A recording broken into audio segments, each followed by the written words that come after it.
It was a night that seemed to have come straight out of a horror movie.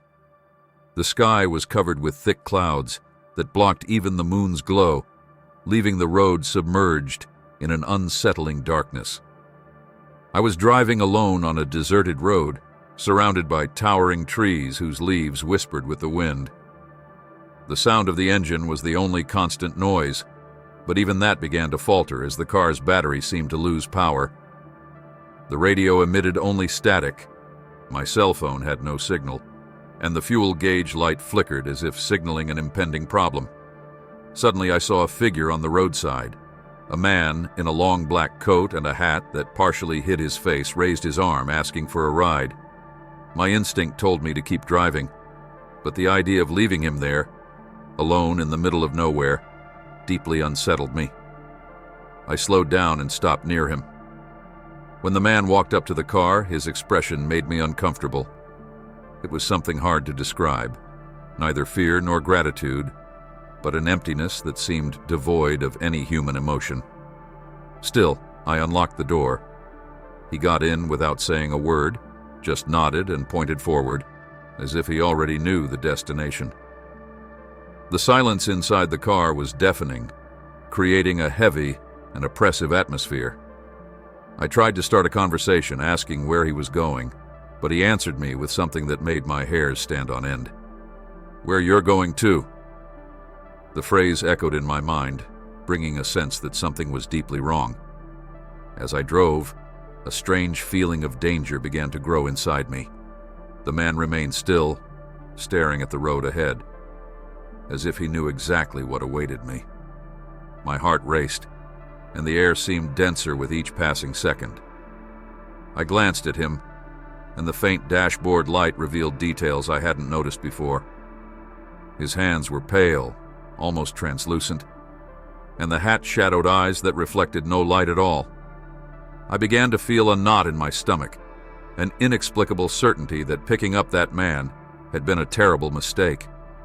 Something was about to happen, but I no longer knew if it was possible to turn back. As I drove, one detail began to deeply unsettle me. Through the rearview mirror, the back seat appeared empty, as if no one were sitting next to me.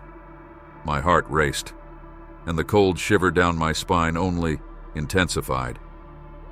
I was certain he was there, but the mirror kept denying his presence. I didn't want to look directly at the man, but doubt gnawed at my mind. The silence in the car seemed to come alive, pulsating like a dark presence.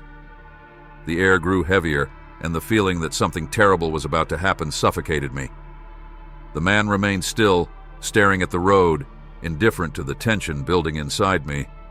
Then suddenly, he broke the silence. His deep, slow voice echoed through the car like thunder. "You should have kept going." The words pierced my mind like a knife, leaving a trail of panic. My breath caught, and my fingers gripped the steering wheel as my body froze in fear. When I gathered the courage to look at him, his eyes were fixed on me for the first time. They were cold, emotionless, almost as if they belonged to something not human. Before I could react, the car shook violently, as if some enormous force had collided with it. The impact was so intense that I was forced to pull over to the side of the road. Breathing heavily, I looked around, trying to understand what had happened. When I turned to the side, the man was no longer there. The car door remained locked, as if he had never entered. My eyes scanned the roadside, but there was no sign of him, no footprints on the road, or any indication that he had left. Panic gave way to paralyzing confusion. Who, or what, was that man? The feeling of being watched still lingered in the air, as if he were nearby, invisible but present. Alone in the car and with no answers, I knew that night would mark my life. Forever. I got out of the car, still trembling, trying to understand what had happened. The road was empty, immersed in the same oppressive silence as before, as if the whole world was holding its breath. The trees around me swayed gently, but no natural sound accompanied them. No crickets, no rustling leaves, only that deafening emptiness. Then I heard a whisper. "I warned you." The voice came from behind me, cold and distant, yet at the same time so close that I felt the hairs on the back of my neck stand up. I immediately spun around, searching for the source of the sound, but there was no one, only the endless darkness. It was as if the wind itself had shaped those words, or perhaps something still there, invisible. Fear took over. I returned to the car without looking back and started the engine with trembling fingers. I slammed my foot on the accelerator, driving aimlessly, guided only by the instinct to escape that place. The speedometer rose quickly, but it felt as though I would never leave that road behind. The darkness around me seemed to stretch on forever, as if I were trapped in a nightmare. It wasn't until I saw the faint glow of lights in the distance, a gas station, a roadside diner, any sign of civilization, that I finally stopped the car. My body still shook, and my heart pounded as if it wanted to explode. I was safe, at least physically, but something still felt wrong. The sensation of being watched wouldn't leave me, as if that man, or whatever he was still with me in some way. The days that followed were haunted by that experience. Every corner, every reflection in a mirror, I felt as if I might see him again, with that empty stare and the presence that seemed to swallow the surroundings. I spent sleepless nights replaying the events in my mind, trying to find a logical explanation. Was it fatigue, a hallucination caused by stress, or something much darker that my rational mind couldn't accept? Even now, I have no answers. But I know one thing. I never stopped to give a ride on a deserted road again. No matter how much I try to forget, something about that night tells me I was confronted by something that doesn't belong to this world, and I barely survived. Or perhaps I still haven't fully escaped.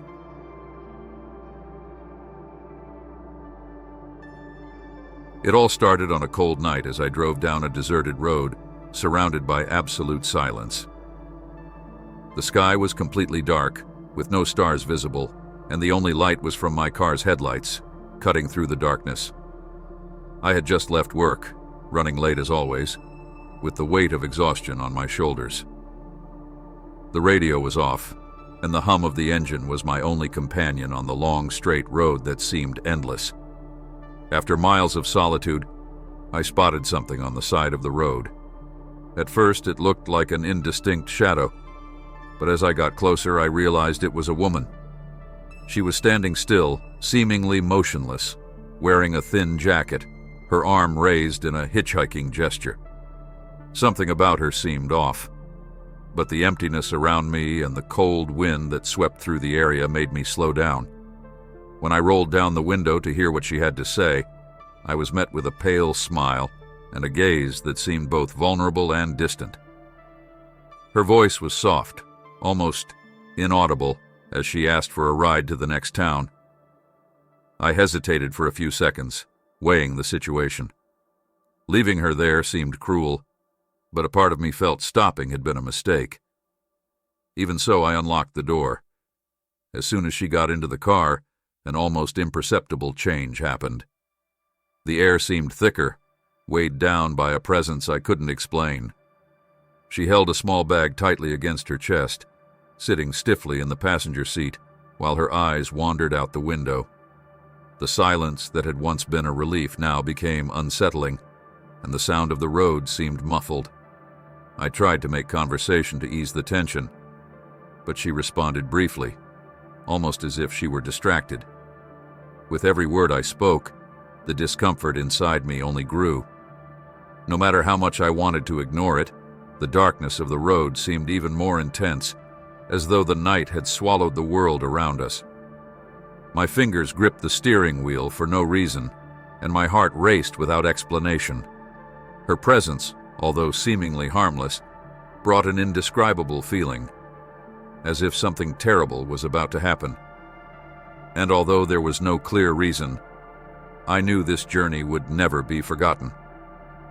After minutes that felt like hours of oppressive silence, she finally broke the ice with a casual question. "Where are you coming from? And where are you going?" Her voice sounded neutral, but there was something in her tone that made me uneasy.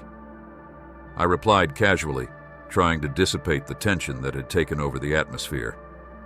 However, as the conversation continued, her questions began to feel invasive. "Do you live alone?" she asked, in the same controlled voice. A wave of alertness washed over me, and my instinct told me to lie. I responded that no, I lived with a large, aggressive dog, trying to sound convincing.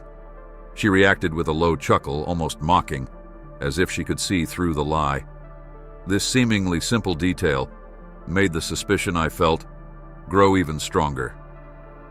The journey continued, and I did my best to stay focused on the road, but it was impossible to ignore the weight of her gaze. It wasn't a subtle look, but a direct and uncomfortable stare, as if she were examining every detail of me. My discomfort increased with each passing second, and I decided to turn on the radio to try to ease the atmosphere. I spun the dial, searching for a station, any music or voice that could break the suffocating silence. But all I got was static, a noise that seemed to amplify the strange environment around us. It was at this moment, as I glanced away for a second to adjust the controls, that I noticed something disturbing. The window showed the road and surroundings, but there was no reflection of her, as if the passenger seat was empty. My eyes widened, and I quickly turned my head in her direction, confirming that she was still sitting there. She was looking at me with a smile that made the blood freeze in my veins. It was a calm, almost amused smile, but with a hint of something I couldn't describe, something beyond human comprehension. It was as if she knew exactly what I had noticed and wanted me to understand that nothing about this situation was normal. My heart raced, and my hands were sweating to the point of almost slipping off the steering wheel. I felt like I had crossed an invisible line, a point of no return, but I still didn't know what would come next. Panic began to set in, but I needed to find a way out. She was in my car, and the isolation of the road made any escape plan even more complicated. I decided to stay calm and suggested I would drop her off at the next trucker stop, trying to sound casual. However, she simply shook her head slowly, as if my suggestion was irrelevant. "It won't be long now," she said, with a cold tone that made me shiver. My hands gripped the steering wheel, and each kilometer seemed to stretch into hours. Suddenly, she raised her arm and pointed to a bend ahead. "There," she said, indicating a spot by the side of the road. When I looked, I noticed it was an old cemetery, surrounded by tall, twisted trees, with the headlights revealing worn-out gravestones and a rusty gate. Before I could protest, she opened the door and got out, walking slowly toward the gate, without even looking back. I didn't wait to see what would happen next. I floored the car as if my life depended on it, my heart pounding so hard it seemed to echo in my ears. The road felt even longer, and my mind spun with confusing, terrifying thoughts.